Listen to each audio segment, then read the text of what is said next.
Harish Rao legal నోటీసులకు భయపడేది లేదని Congress MLC Addanki Dayakar స్పష్టం చేశారు. ప్రశ్నిస్తే లీగల్ నోటీసులు పంపిస్తారా అని ప్రశ్నించారు.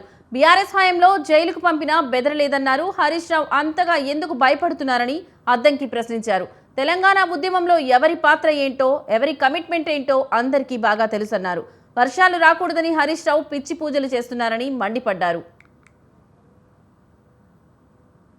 హరీష్ రావు క్షుద్ర పూజలు ఎందుకు చేసినావు అని అంటే లీగల్ నోటీసులు పంపిస్తున్న పరిస్థితి. నాకు, మా పిసిసి ప్రెసిడెంట్కు, మా రామ్మోహన్కు ఎవ్వరు నీకు వ్యతిరేకంగా మాట్లాడితే వాళ్ళకు లీగల్ నోటీసులు పంపిస్తున్నాం.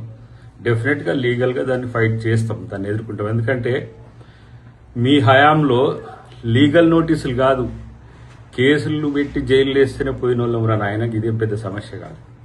బట్ ఎందుకు భయపడుతున్నావు? భయపడాల్సిన అవసరం ఎందుకు వస్తుంది నీకు? ఆలోచించుకో. నువ్వు గత సంవత్సరంలోనే శివమొగ్గ పోయేటప్పుడు సెక్యూరిటీ ఆఫీస్లో పోలీస్ ఆఫీసర్ అని చెప్పి తలదాచుకున్నావో లేకపోతే అక్కడ ఉన్నావో ఆ సమాచారం ఉంది నాకు. బట్ నీవు పూజలకు పోతావు అది ఇది అనేది సరే, ఎవరైనా దాన్ని ఆహ్వానించాల్సిందే. పూజలు ఎవరు చేసుకొని వద్దు. చాలా మందికి తెలియంది ఏంటంటే ఎక్కడైతే పవిత్ర క్షేత్రాలు ఉంటాయో అక్కడే ఈ క్షుద్ర శక్తులు కూడా ఉంటాయి.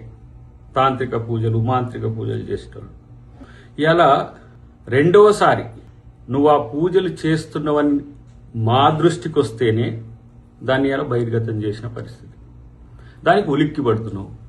నేను అంటున్నా, ఇలా కాళీ దగ్గరికి పోయినావు, అమ్మవారికి దగ్గరికి పోయినావు కదా, అమ్మ మీద ప్రమాణం చేసి నేను అక్కడ ఏ పూజలు చేయలేదని నువ్వు ప్రకటిస్తావా? సారిగా దేనికైనా